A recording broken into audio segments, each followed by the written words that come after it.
Welcome one and all to the Stock Up Podcast, your one-stop shop for stocking up on the information you need to qualify for the Pro Tour.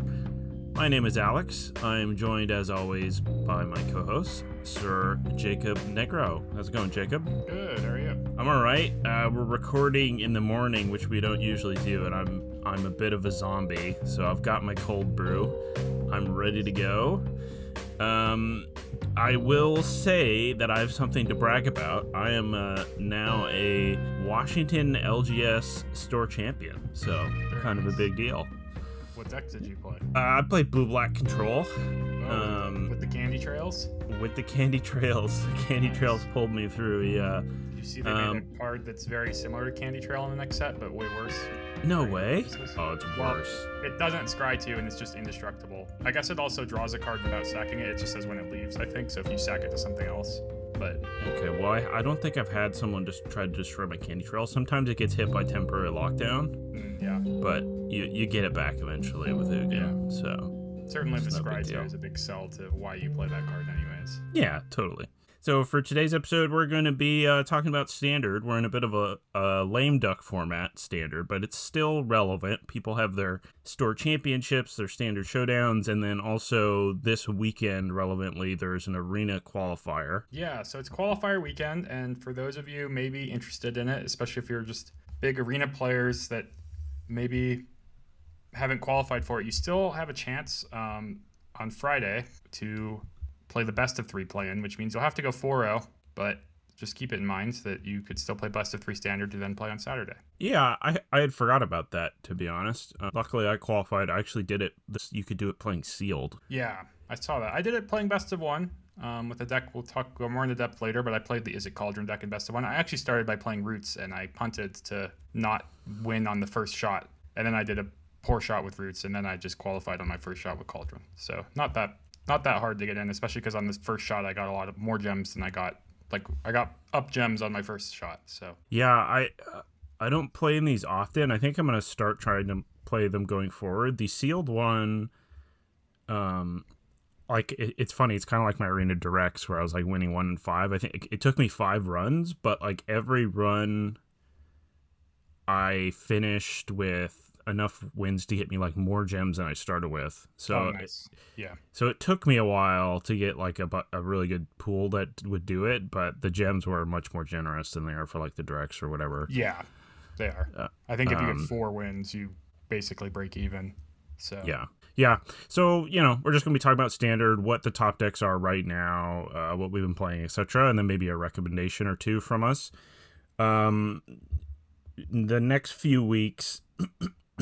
We're going to be discussing Edge of Eternities and rotation and all that sort of thing. But, this format is still pretty interesting. After the bans, there's a lot of room to explore, I would say, with the new cards that didn't really get to shine before. Yeah, I agree. So before we get started, I want to remind everyone that you can find us over at patreon.com/stockuppodcast. I want to thank everyone who's already signed up to be a patron. That's really great. We're happy to have you. If anyone else would like to sign up, it's $1 a month. You get access to our Stock Up Podcast Discord, as well as any exclusive posts from me and Jacob over on Patreon. Of course, if you don't want to pay $1 a month, it's totally fine. You can watch us on YouTube, follow us on Apple Podcasts, Spotify, wherever you listen to podcasts. So without further ado, Jacob, what have you been trying in Standard since the bans? Yeah, I've been trying a lot of different things. I'll just say really quick, I've tried the Is It Cauldron deck, Blue-Red Prowess, the Tifa Landfall deck, Demir mid-range, Roots, Jeskai Control, and Naya Yuna. And I guess that's pretty much extensively what I've tried, but some a lot more than others. Okay. I haven't tried nearly as many decks. I would play different control decks, which I actually think are pretty well positioned, and different Unidecks, which I think are not very well positioned. And then I've tried the Cauldron deck a little bit. But I've gotten into Mythic, and I've started to play against different decks. So I've started to play against the Cauldron deck. So a lot of my experience with some of the decks have been, playing against them, but I still get experience with those decks in a way, oddly enough. Yeah, and like I said, I qualified for the qualifier weekend using Is It Cauldron, and I would say that's the most likely deck I'm going to play this weekend. It's very strong. Yeah, its strongest draws are completely absurd. I don't think there's probably a way you could conceive winning on turn 3, but you can have very powerful turn 3s where you basically can't lose, and then the rest of your deck. I would say the card quality is not amazing, but you have a lot of mini combos, is how I'd put it. Like it's mostly a profs deck as a backup, and then sure, if you don't do the cauldron thing or draw profs, your deck's pretty mediocre, but it's kind of hard to miss on both of those things. Yeah, and it's so VV, is one of the best cards from the new set. That's just sort of a nice card to play with in standard. It provides an angle that your opponent just sort of has to answer on spot. There's not really many cards like that. And then it's one of the decks left that has these like broken 2-mana non-creature permanents that are hard to answer, which we've learned is pretty valuable. It's a really weird VV deck because it doesn't have all these cantrips, so its non-creature count is pretty low. But a nice part about it is that you feel a lot more comfortable maybe just jamming VV on turn 3 because that could just be a path to getting it in your graveyard anyways. Yeah, that's kind of true. The couple games I played, I just jammed it. And I definitely had one game where it just lived. And even though you're not the cantrippy type deck, it's still pretty powerful. Yeah, and then if you can combine it with profs, then it becomes really powerful again, where, you just maybe have one Winter Night Stories in the profs, and then suddenly it has enough power to harmonize the Winter Night Stories without even tapping it, so you're still going to get to combat or things like that on the next turn. Mm-hmm. And it's not super easy to hate out either. I played against Mono White, and they brought in Rest in Peace against me. And at some point, I just into the Flood Maw the Rest in Peace so I could get a VV under a Cauldron, and that pretty much beat them, even though they just played the Rest in Peace again the next turn. Yeah, and then I've been I never board out all of my Cauldrons or anything like that, but usually like 1 or 2 Cauldrons are some of the first cards I'll side out because people are usually attacking the graveyard with this deck, and I kind of lean more into the prof side, and you bring in more interaction usually for the matchup too that you're in. Makes sense. So in your mind, when you're playing on ladder, like what are the top decks? What do you find strong when you play against, etc.? Certainly I've played against Dimir and the Cauldron deck the most, I'd say. Certainly on ladder, play against a lot of nonsense too, but I think Dimir is probably the most popular. I mean, on Goldfish is the most popular deck, but I expect that to still be true through this weekend. It's a really solid deck, and I think, if you like playing that deck, I would not try to convince you to not play it, I guess. I have some weird things about that deck where it's definitely good, but I think it can be a little weak to some non-creature permanents if they stick, and Kaido is a really snowbally card that plays extremely well from ahead and extremely poorly from behind, so I think the games are sometimes a little like hit or miss for me. Yeah, Curiosity Cat's a little bit of the same way.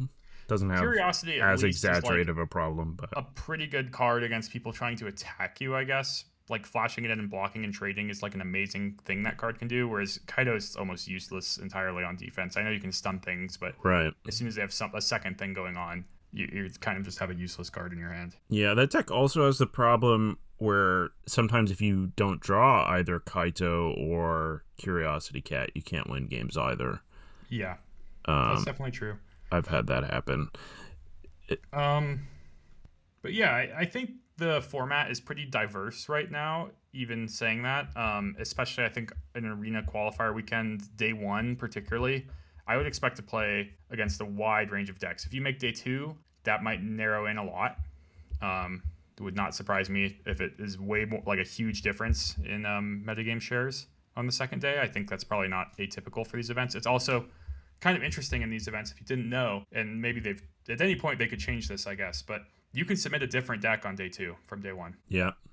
Do you have any strategies for that sort of thing in general, or do you think that just the best deck you've decided it should be for both days? Yeah, I mean, certainly if you're practicing a deck, I would think that's the case. I would probably, if I ever use that strategy, it would be more to leverage my play skill to some extent, where a deck like Jeskai Control might be more appealing to me on day 1. And then if I made day 2 of Jeskai Control, I might consider one of these more proactively powerful decks, like Cauldron or Dimir, because they're just going to kind of not care so much how good your opponent is. So basically, if all things equal in terms of your ability to play the two decks, like if you're really comfortable with both decks, then maybe the first day you would play the... So like control decks, people, lesser skilled players are more likely to make a mistake against, basically. Yeah, I have a weird feeling about how control decks work in Magic in general, where I'm not sure it's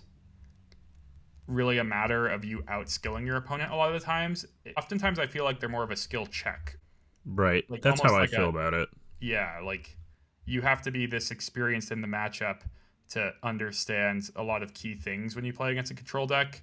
And then once people kind of pass that bar, it doesn't really become a matter of your skill versus their skill. It's mostly you just asking, do they pass the bar? Yeah, there's like things you can get away with that your opponents will, not see, that Counter sort of spells are thing. just a huge one, especially a card like Three Steps Ahead, which I don't even play, but tons of people play. But like sometimes these decks just pass with a counter spell, and it's like, well, you're not going to do anything if I don't cast any spells on this turn. So you can both just kind of like skip your turn, and then when they're passing with Coil and Catch is when you could actually cast your spell because it's costing them something to counter your spell instead. Yeah. Yeah, that's a simple example. And there's things that like that come up a lot because the nature of their deck is more hidden information. Yeah.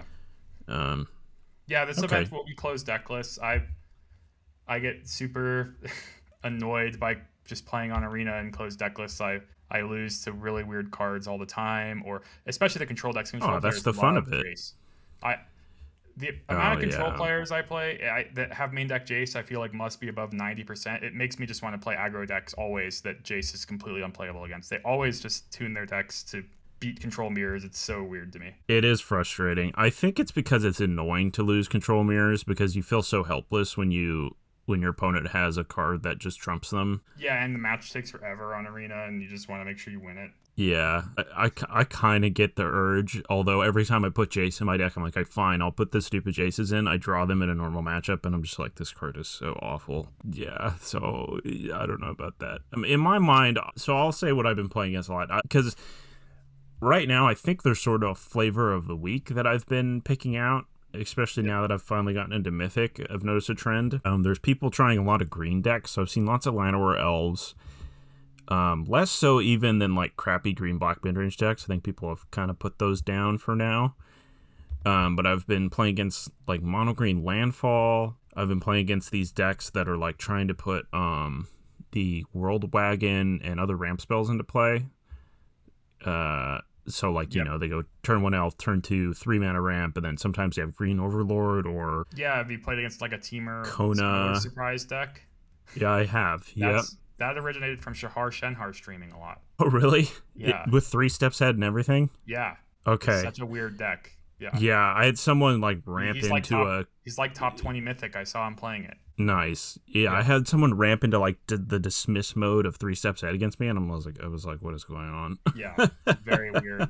Teamer big monsters deck that. Yeah. So lots of green ramp. BB call has been good. I myself have been playing, as people will probably know from the last podcast, troll decks, a different variety, and Yuna decks. Yuna inherently seems very strong to me, and I like the construction of the decks, and I think it's going to have a bright future. I don't think it's particularly well positioned right now against what people have been playing. Yeah, it's a little low on interaction for things like both Landfall and VV, I'd say. Like, they're not...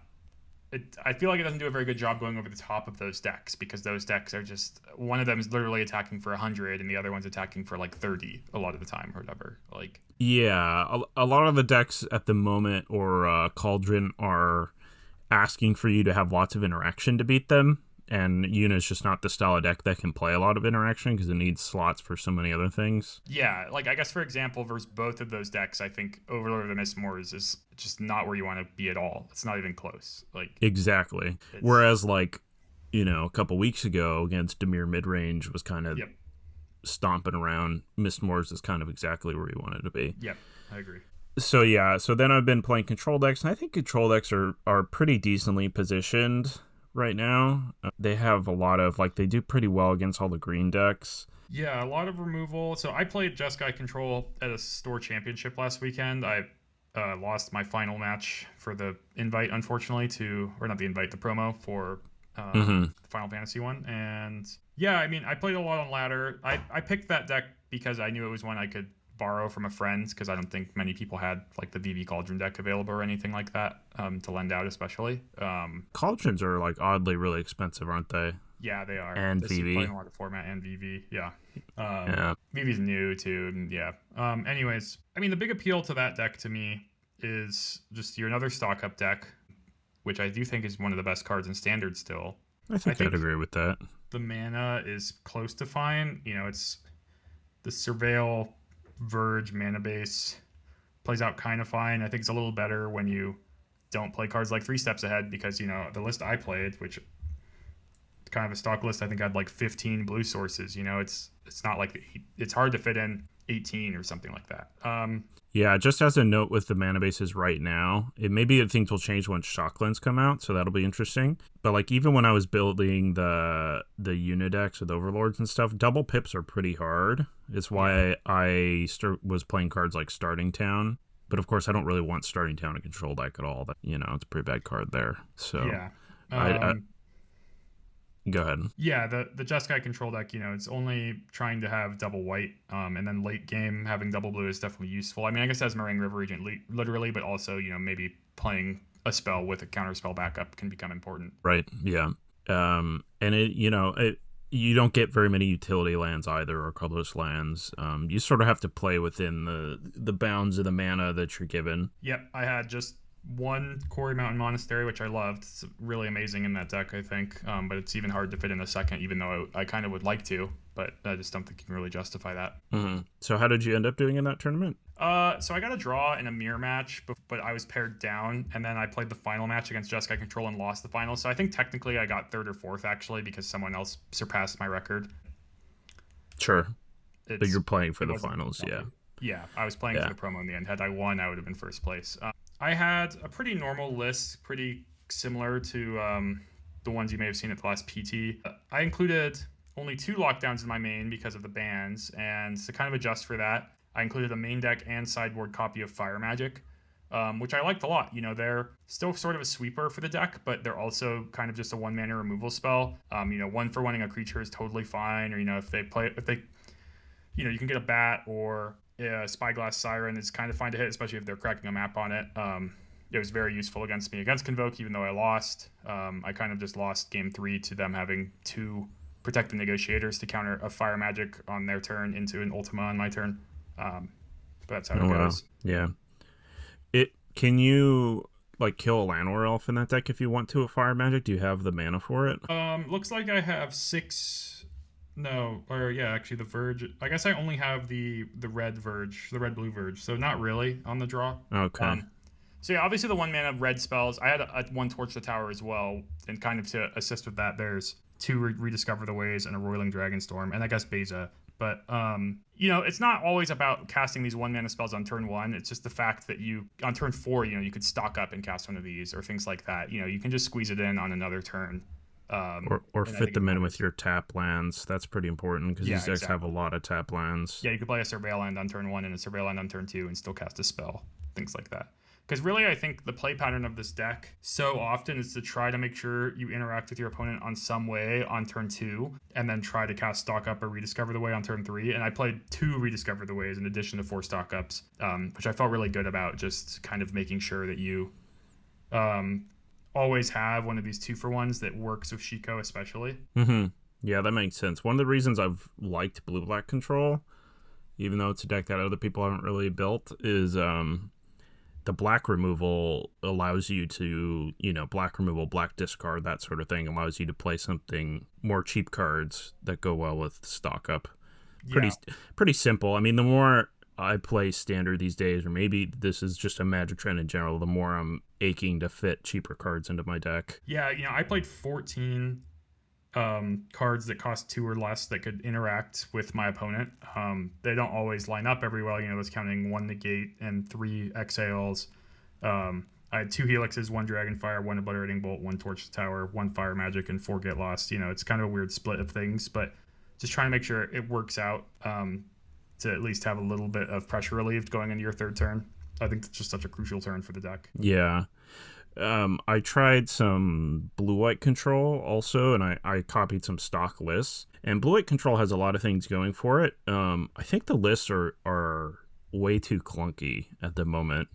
Like, Yeah. people are playing like Overlord of the Mistmores and lots of Bezas and, 3 steps ahead, just really expensive. And I'm pretty sure we could fix that about the deck. I think that's one of the decks I'm going to be working on a little bit, and maybe I'll post to the Patreon if I get it into a nice spot.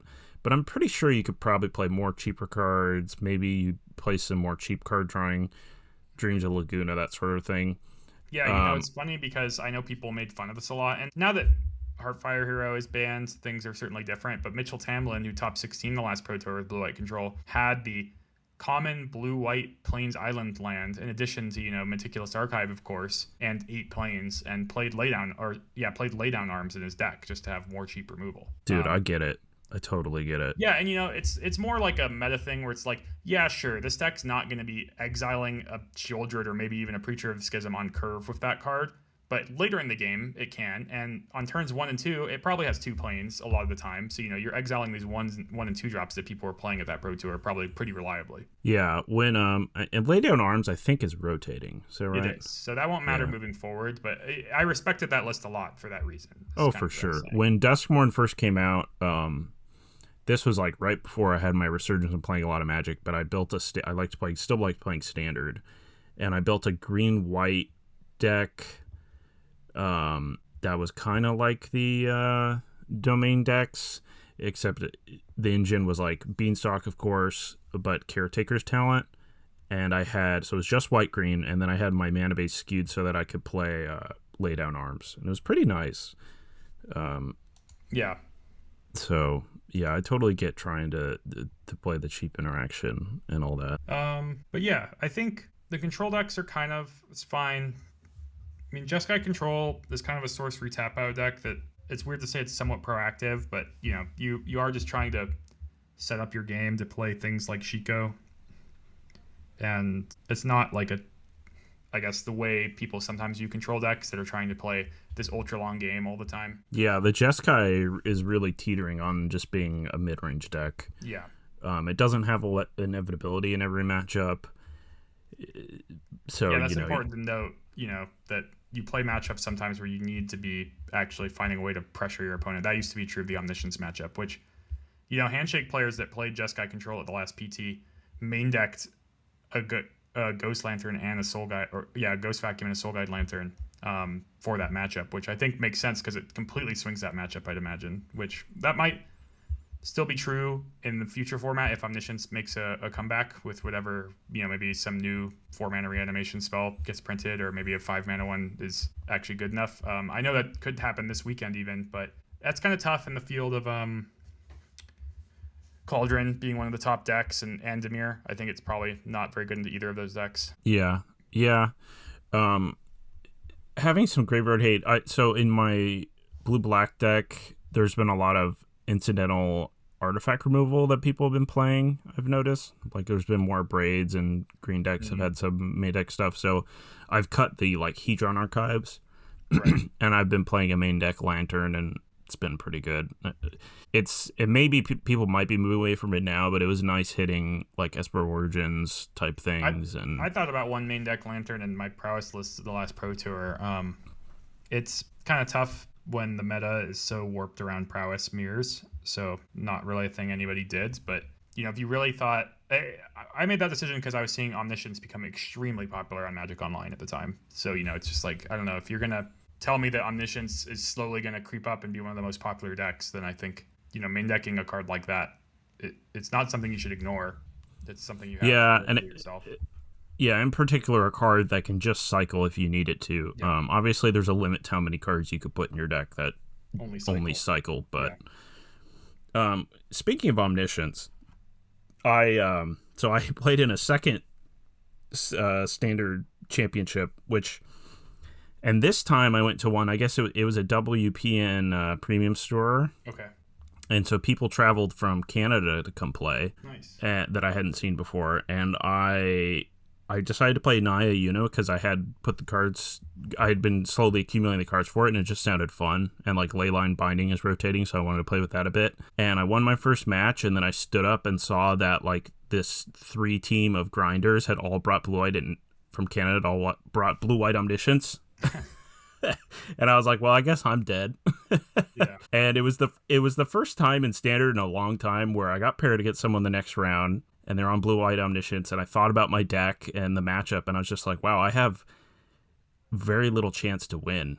And it was a very strange feeling, and it suddenly made me understand why they wanted to temper the Omniscience deck, if I'm being honest.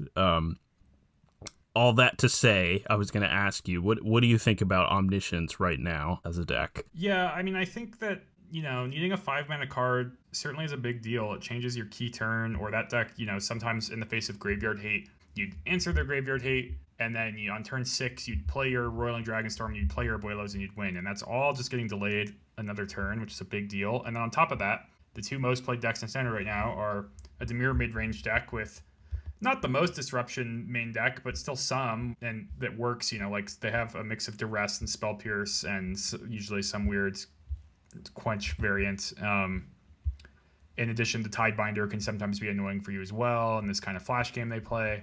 And then Kaido is just such a house, they can just get that into play on turn 3. You're not very good at stopping them.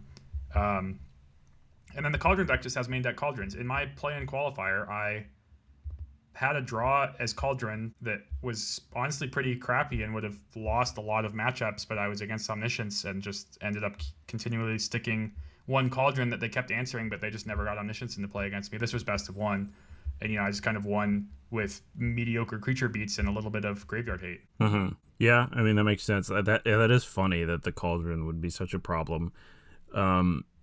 So that's definitely something to consider. And I have been seeing Cauldron decks, people playing them besides just VV, because it's a pretty strong card. Although I don't know that any of those decks you're going to play against this weekend, but people were definitely trying them. So the Omniscience, you think that, like, because after I played against it and thought about it some, I was like, maybe it isn't such a big deal that the Abuelos cost 1 more. And it's also, it's not strictly just costing 1 more. It's actually a little bit of a better card because your opponent can't interact with the Omniscience with creature removal. Yeah, that's fair. But I just think, this deck might have a future post rotation, like I said, even though that would require a different spell being used to return it. Like what the deck is doing is, it's acting on an access where your opponent can't really use removal. They need very specific cards to beat you. It probably will still have really good game 1 matchups, but I really think costing an additional mana is just going to tax you too much across the board post board, and I think the format's just a little hostile. Even if Omniscience had no bans, I think it might be a tough weekend for it. Sure. Okay. So something to keep in mind, maybe if people stop playing a bit of Soul Cauldron. That card's definitely not rotating though, right? No, yeah, it's the combination of it and VV. The only things rotating from that deck really are Shivan Reef and Voldaren Thrillseeker.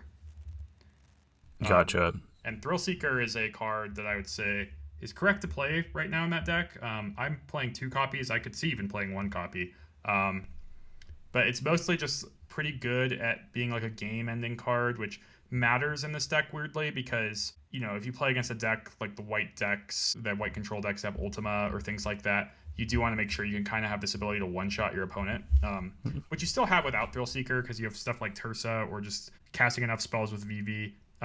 This deck can have truly absurd turns, I guess, if you haven't seen it in action yet. The interaction of Cauldron and VV, can generate a ton of mana, and then notably, like the fact that VV says you can only use this once per turn, that's like limited per each activation you have of it. So like I've had turns versus the mono white deck where at the end of their turn I'm exiling a VV to my Cauldron, and then on my turn later in the turn I'm exiling a second VV to my Cauldron, which means all my creatures can use a VV ability twice if they have a counter on it, or if I play a VV, it can use a VV ability 3 times.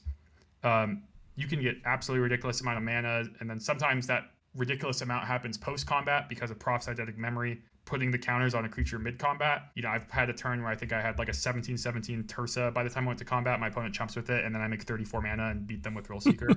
Um, Yeah, something you maybe don't realize if you haven't played against the deck yet, which because I didn't, is that VV, its own ability is sort of tempered to the fact that it starts with 0 power.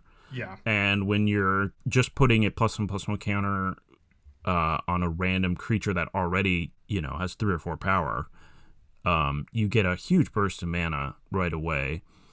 I wanted to ask you before we get off the topic for this deck, because you brought up Thrill Seeker as like a game ender. Have you liked that dragon? Is it a goblin? I think it might be a goblin. Draconautics Engineer. Yeah, that was Yeah, in the so I've played sideboard them of in my my deck. sideboard, but the haste granting thing has not come up to me as being a game ender. I mean, I've used it to get an extra damage. It's mostly just like a value creature that can make a dragon that can be good under Cauldron, and yeah, it's kind of there to maybe board out your Thrill Seekers when you don't really need that game ending capability, but you still want some good hits under your Cauldron.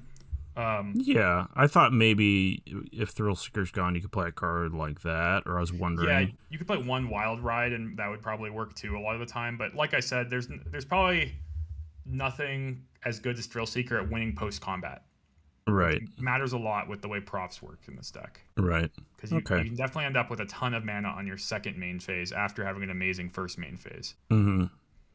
Winter Night Stories is a really strong card in Yeah, this that's the deck. card that really glues the deck all together. It's just kind of perfect. It having Harmonize, you get so much mana that having a flashback spell like that matters so much. You often can find these turns where you're playing it and flashing it back without even harmonizing. You just have that much mana. It definitely, when I first saw that card, I sort of thought, it's a bit of a shame because it's a cool card to be in the same set as Stock Up. Yep.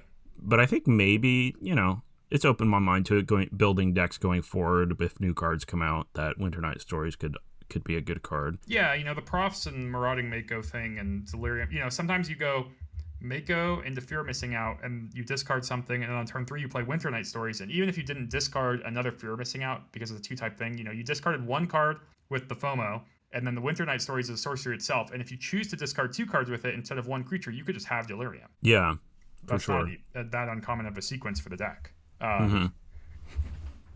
One thing I like about this deck is it's easy to see it as like kind of a combo deck, but if your opponent sort of just focuses on picking apart your like cauldrons and combo, then you can pretty easily beat them with profs. You're still a pretty good profs deck with like the haste creatures and Yeah, you're definitely like an amazing profs deck. And then I guess another thing that I think you don't see in a lot of Cauldron decks all the time.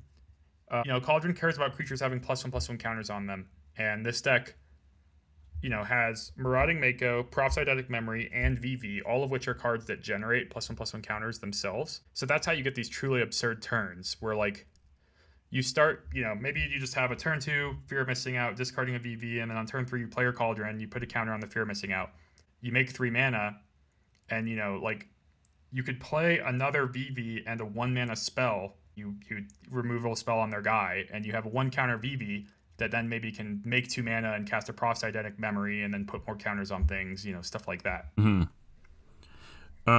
So this is. Do you think this is like the deck to beat? Is this the best deck in Standard at the moment? I feel like it's the best deck, but I will still say I think Dimir Midrange will be the most played deck until the format rotates. Okay. Do you have any inclination of that matchup in particular? How that goes? I think it's favored for the Cauldron deck. I think things like Profs and Cauldron are pretty valuable non-creature permanents that the Dimir deck doesn't interact with very well. One of the better cards from the Dimir side is Fairy Masterminds. This deck plays into it really like all the time. Right. So you give them a lot of cards that way. So you kind of want to make sure you have some removal that's cheap. Torch the Tower and sideboard Fire Magic. I've even seen the occasional main deck copy of Fire Magic. Can kind of do that well. In addition to that, on a note, I guess, I see more and more Fairy Masterminds out of the sideboard of the Cauldron deck because it's pretty good in the mirrors. Do you have your lists relatively finalized? Yeah, so I can read over just really quickly. I have it in front of me. Yeah, perfect. I might change some things. So when I hit the kind of there's a pretty key flex slot in this deck I'm trying out that I might change. So for 1-drops, I've got 4 Mako, 3 into the Flood Maw, 3 Torch the Tower, just kind of a split. I've tried 4 Flood Maw. It's just a little too much of that card. Mako, people, I've seen lists with Spyglass Siren, and usually that's in combination with Steam Core Scholar because it's a flying creature. But the Mako getting the counters matters so much for these crazy turns I'm talking about. It's just, I described that curve earlier of playing FOMO, discarding VV, and playing Cauldron on 3. If you had the Mako on turn 1, that's without a land drop 5 mana available to you on your turn 3. Just by putting a counter on the FOMO, and then the Mako will already have a counter. You could play Winter Night Stories, discard another card before even using the mana from the Mako. I just think it's so good in this deck. And having a 1-drop also is just useful in any deck with profs, because you can just get value out of it on turn 2. So then anyways, next 2 drops. 4 Prof Eidetic Memory, 4 Cauldron, obviously really key parts of the deck. 4 Fear of Missing Out, kind of just the glue enabler, the Delirium thing is really powerful in this deck. With Prof Eidetic Memory, having 2 combats means you can trigger it twice in the same turn. With Stolestone Sanctuary, that card having Vigilance comes up. You maybe have seen that before from the Oculus deck in combination with Steam Core Scholar, but Vigilance is a combo with Fear of Missing Out because you get extra combats out of your Vigilance creatures in addition to whatever you target. 2 Glacial Dragon Hunt, which is a number I see trending down in a lot of decks, and I've actually played 4 in the past, and I thought 4 was actually kind of fine. Kind of just a glue card. It's like a non-creature spell for VV. It lets you discard and do your thing. It has flashback, so when you're really going off, you can kind of always make sure your turn's absurdly powerful to the point that you basically won't lose. But I'm only playing 2 because the card I replaced 2 of them with is actually 2 Rona right now. Herald of Invasion, which is a card that will rotate. Remind me what that is? Oh, sorry. Yeah, so it's the 2 mana 1/3 legendary wizard from March Machine, and it says whenever you cast a legendary spell, you untap Rona, and it taps to draw and then discard, and then you can pay 5 in Phyrexian Black to transform it. That's not really why I'm playing it, though it transforms into like a 5/5 trample that's annoying to damage.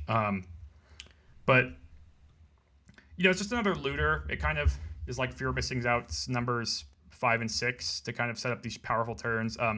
This deck has a lot of legends. Cauldron, Profs, VV, Tursa, all can untap your Rona to get multiple loots out of it. Multiple loots means more powerful Profs turns, potentially. So, it's a card that's vulnerable to removal. It can get cut down, but just sort of some glue. In the 3 drops, I've got 4 Winter Night Stories, 4 VV. I'd probably always play those numbers no matter what. 2 Tursa and 2 Thrill Seeker. Like I said, I've considered cutting a Thrill Seeker, maybe even 4 Tursa. Tursa's pretty powerful in this deck, but it's legendary, and it's a 3-drop. I compared to Paolo's list, for example, my list is pretty close to the same, except that I cut like the 3rd Thrill Seeker and the 3rd Tursa for 2 Ronas effectively, so kind of just lowering the curve. Gotcha. Okay. For the lands, pretty normal stuff, but just 2 Thundering Falls and 2 Soulstones. Soulstone's really, really good in this deck, in my opinion. I see numbers trending down. I think 20... this is 22 lands, so I think 20 of my lands making colored mana is totally fine. One note, playing this deck with Soulstone Sanctuary, you can activate it a lot sooner than you think when you're going off the VV Cauldron thing. And I think I keep making this mistake where I identify on the turn that I'm doing VV Cauldron stuff that I should play Soulstone as my land for turn because it's very likely I can activate it then. But I actually think I've been missing windows to play it the turn before I do the Cauldron VV thing because I could be attacking with it on my next turn. Gotcha. Yeah, you do produce a ton of mana once you have access to VV Cauldron. Yeah, and the fact that you can discard the VV on turn 2 with a creature, and then on turn 3 play a Cauldron means you still have like a land untapped potentially here, and that land could have been a Soulstone you played on turn 2. Yeah. And then it could be attacking on that turn. So and it could be getting Profs counters and be another VV activation too, things like that. Mm-hmm. What have you settled on for the sideboard of this deck? Yeah, so I'm still working on this, but I'll read what I have in front of me now. I have 2 Enable to Scream, 2 Fire Magic, 2 Lithomantic Barrage, 1 Negate, 1 Disdainful Stroke, 2 Fairy Mastermind, 2 Abrade, 2 Draconautics Engineer, and 1 Twin Moss Stormbrood. I think the Fire Magic Barrage thing, I've just played against Amir a couple times in a row recently. I think that's one too many of those cards. There's 1 mana red cards that can answer things. I'm probably going to cut one of them, maybe even Fire Magic. Though being an instant that kills the Mastermind matters. Mm-hmm. Still thinking about that. It's just a lot of interactions. You can see the Masterminds are for mirrors. The Draconautics Engineers are just a thing you kind of board in when you slow down, and you expect your graveyard to maybe get hit a little bit more, and Thrill Seeker is not a card you need because, Thrill Seeker is a really useful tool to have in the matchups, like I said, like probably even the Una deck, Jeskai Control, the more white control deck, where you just really need some capability to completely like one-shot your opponent from maybe just untapping with only a Cauldron, things like that. But it's not very it's pretty win more in matchups that don't have, like Ultima or something like that, because you're just going to create such a powerful board state, your opponent's never going to come back from it. Yeah. Is Ultima a card that you worry about in general? Like, is it pretty good against you? If they can stem the early game, then that, answering a Cauldron could certainly be an important part of the equation there.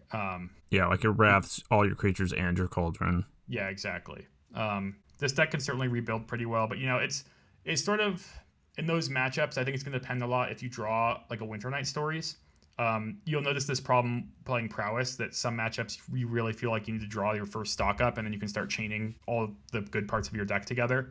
And that feels pretty true with Winter Night Stories in this deck too, but this deck doesn't have Sleight of Hand and Opt to make that a lot easier. You're kind of just coin flipping most games if a Winter Night Stories is in your top 10 cards or whatever. Yeah. You did say, I think you said it on the podcast, but you said you sometimes trim Cauldron pretty regularly in sideboard games. Yeah, that's just because people have graveyard hate. And, I'd also keep in mind, like versus Demir, I've been bringing in the Abrades just kind of over the Dragon Hunts, because they're bringing in their own graveyard hate, their Ghost Vacuum. Sometimes some decks will randomly have their own Cauldrons against you because it's so powerful to take VV.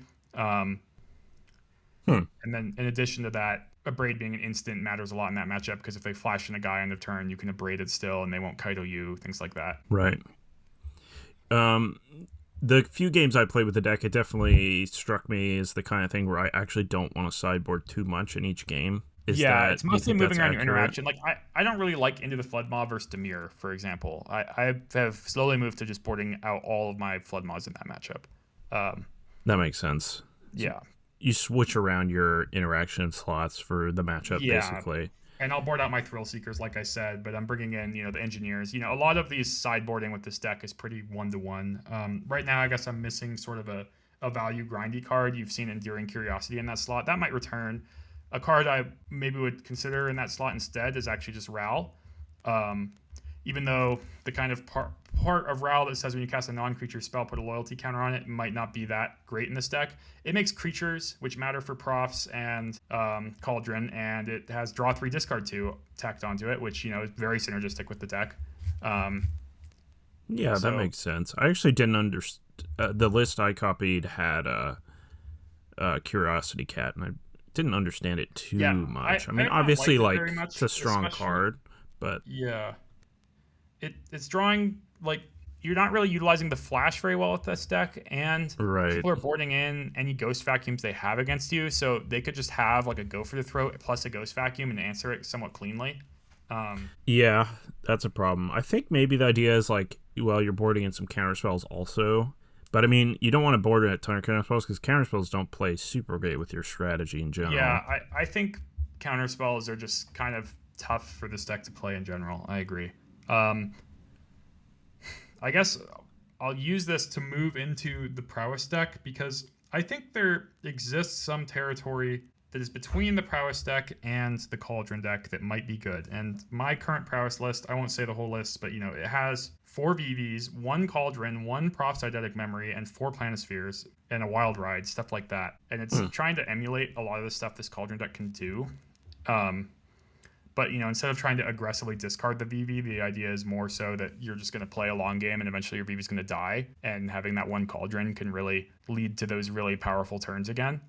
And then in addition to that, Planisphere is another card that generates a large number of +1/+1 counters, even potentially just equipping it to an order you just made off Ral or Talent.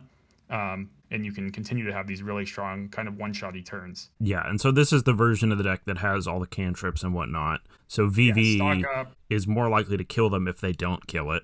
Yep. Yeah, there definitely seems like a space here. I think at the moment, I played this deck a little bit, it seemed a little underpowered. Like, it seemed like the Cauldron deck had more punch to it.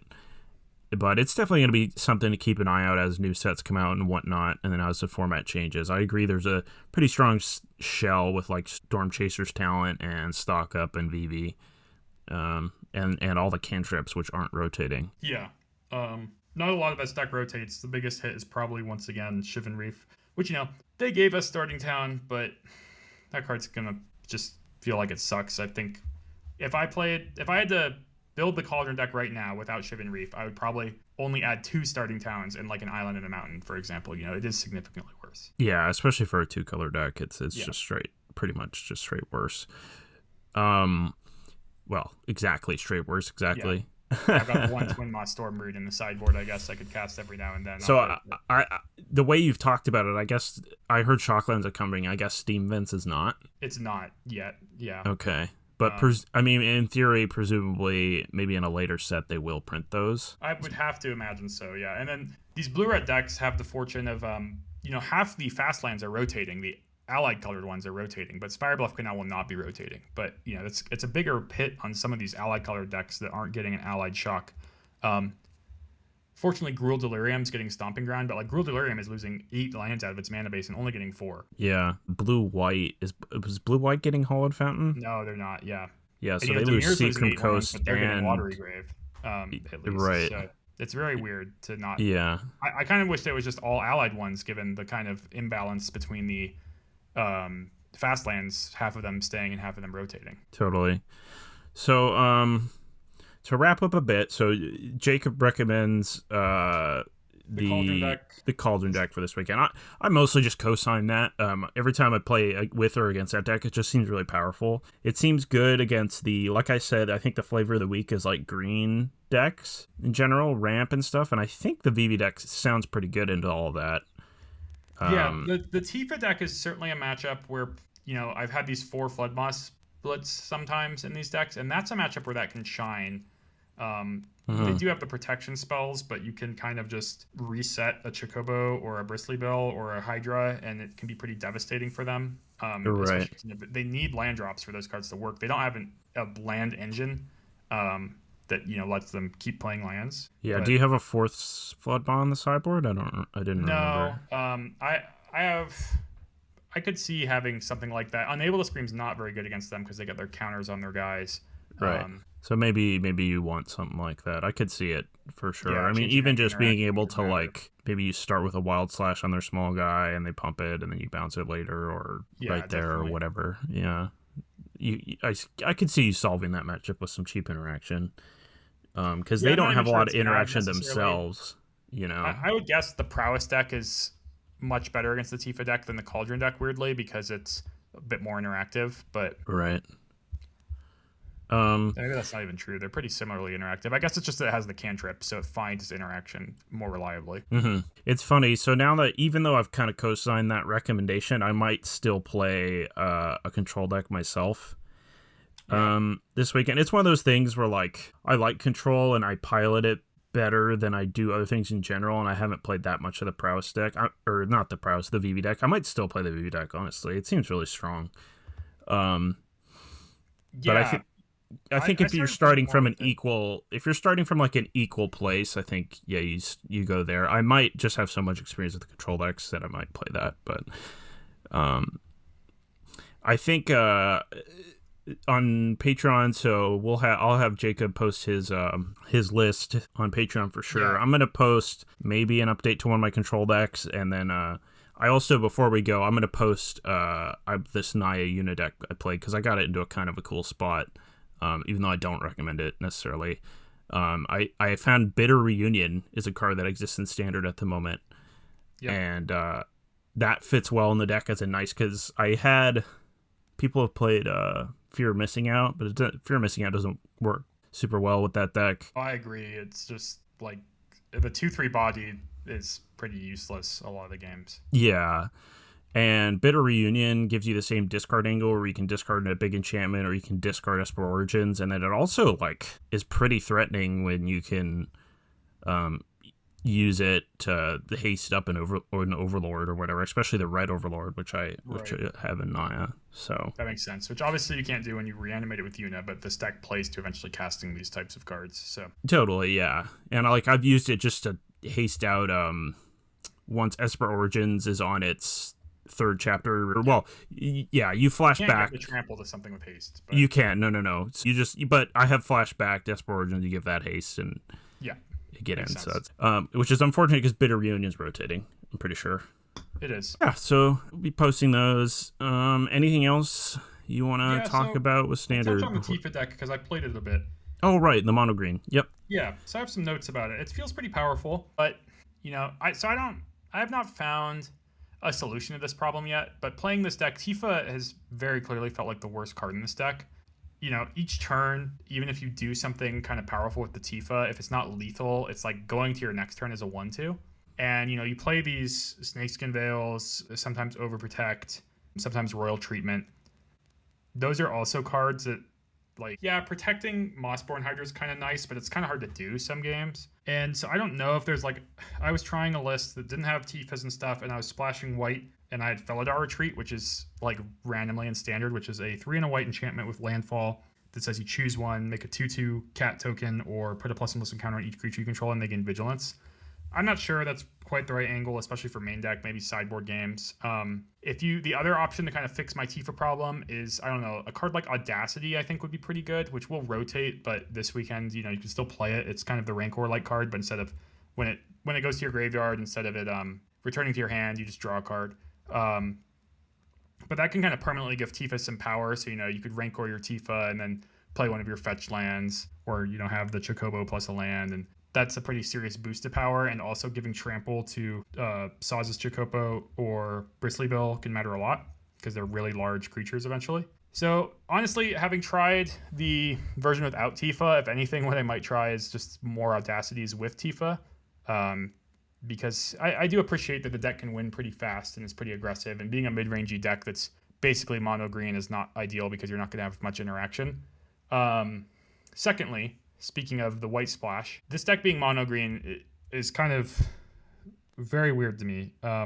Lazy, maybe? Just kind of a starting point, basically. You can so easily splash a second color, and it's going to be so close to free, and I don't want to, like, use that too lightly. Like, you can just... I saw Fire Shoes even top 8 at a challenge, where at least he just had, like, a Plains and some Elesh Norns in a sideboard for the mirror. And, like, you can tutor this one basic land really easily, and then as far as your basic forest count goes, like, yeah, you want a lot because you need to be able to fetch up these basic forests, but I think 10 is, like, plenty, and you can fit in 4 dual lands and still 10 forests and your 1 plains or whatever color you're splashing, and your passages and escape tunnels. Maybe 1 Promising Vein can go in there. For those of you that don't know, that's the cave that enters on taps for colorless, and has 1 tap sack, search for basic land, put in the play tap. So it's not as efficient at double triggering landfall, but eventually it does, and it enters untapped as you're kind of curving out in the early turns, and kind of lets you save a fetch for later. Yeah.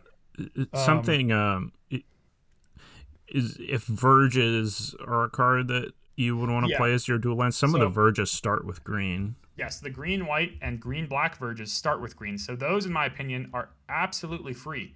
They basically cost you nothing to include 4 of one of those in your deck and splash the color off just 4 of those and 1 basic. So, you could be sideboarding Go for the Throat, you could be sideboarding Get Lost, Rest in Peace. I just think, you don't need, even if it's only sideboard cards, you just don't need to lock yourself into being a mono green deck with crappy green sideboard cards. You really could expand yourself. This deck could play the black one, the Black Splash, and Mosswood Dread Knight I was thinking about. Stuff like that. Yeah, that sounds like a decent sideboard card. Yeah, so just things like that. I really think you should be splashing a second color, even post-rotation. So it's kind of funny because those Verges are the opposite of the Shocklands the deck gets. So I'd probably, pick one or the other. If you decide red or blue will be good cards to splash, well, there's going to be Stomping Ground and Breeding Pool getting reprinted. So one way or the other, I think you'll just have a decent avenue to splash. I certainly would not play the Verges that go the wrong way in this deck, but... Right, that makes sense. The Verges that go the right way, or if this weekend is what you're looking at, then yeah, you can put Copperline Gorge or Botanical Sanctum in your deck, and it's probably fine. Or maybe you decide the Painline's better, or maybe you play 6 copies of these cards. Like I said, 10 forests is plenty. It's probably like 8 or something is what you actually need, but 10 I would feel like it's just extremely unlikely you would ever be in a spot where you can't still fetch a forest out of your deck. Yeah, makes sense, and it gives you the prerequisite untap green on turn 1. Yeah, and then specifically with the Verges too, you need the basic forest to turn on the white or black part of your Verge. So I had a thought about this deck when you said Tifa was the worst card. My initial thought was like, yeah, that kind of makes sense. It's a card that's bad when things aren't going great, like almost like a win more type of thing. Whereas if your opponent's interacting interacting with you and whatnot, and you just need like some threat, just having a stupid Tifa is probably the worst case scenario. But then I also kind of thought, isn't that kind of the whole point of the deck, is to have like this crazy landfall cheap threat that can kill them, kind of like Hydra? Yeah, I guess the only thing I'll say is that when things are kind of going okay for you, like the landfall payoffs that get +1/+1 counters are just maintaining their board presence from turn to turn, and they don't require like another spell to be good. Whereas Tifa kind of requires you to pump it with something and have like the Chocobo plus fetch land thing going on, or things like that. The traveling Chocobo plus fetch land thing. I know there's two Chocobos in the deck.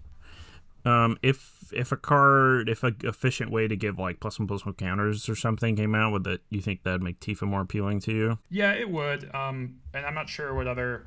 There might even be options in current standard.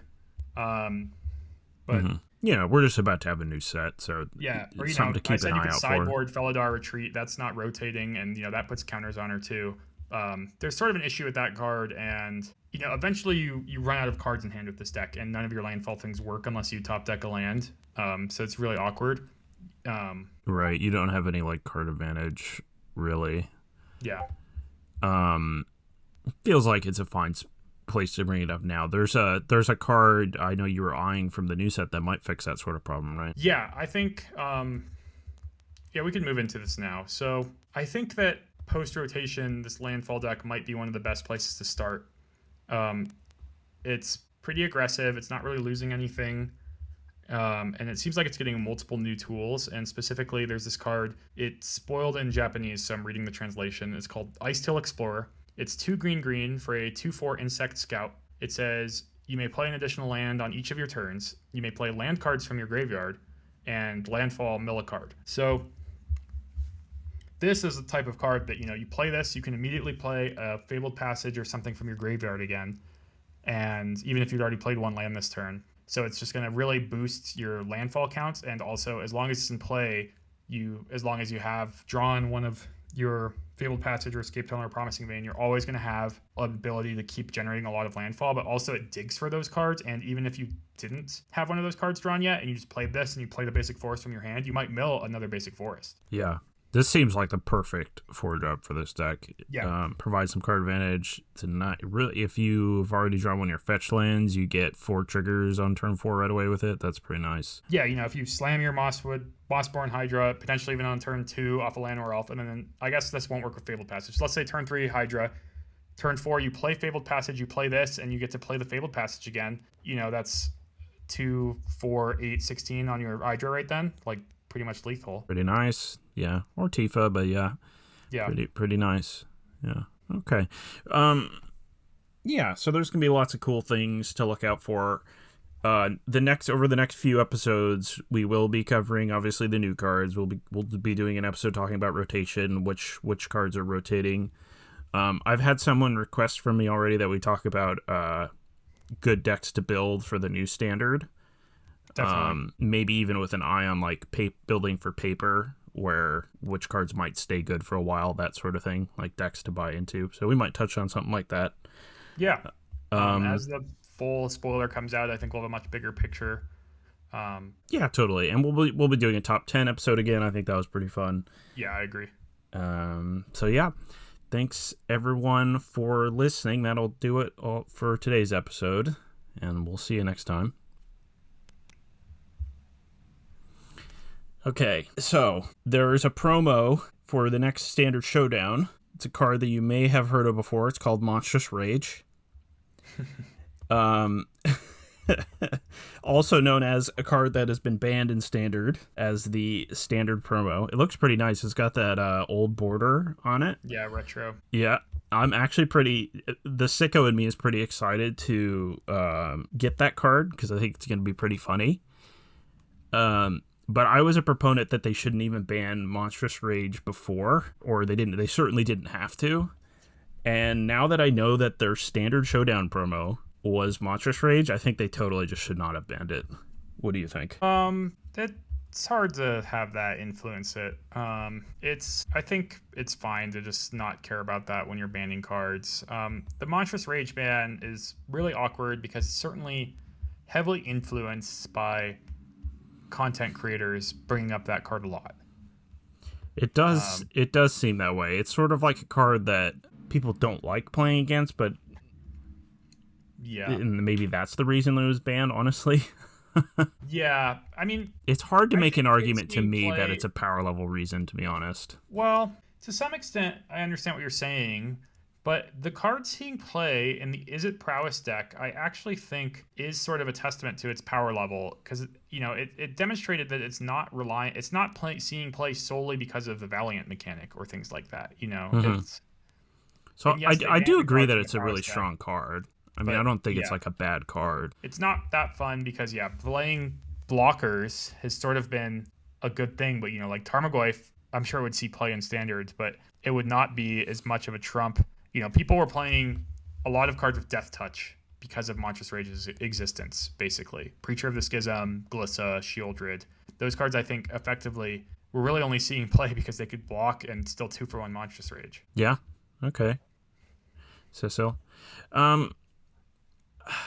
Okay. Their point about Pioneer is not incorrect, at least.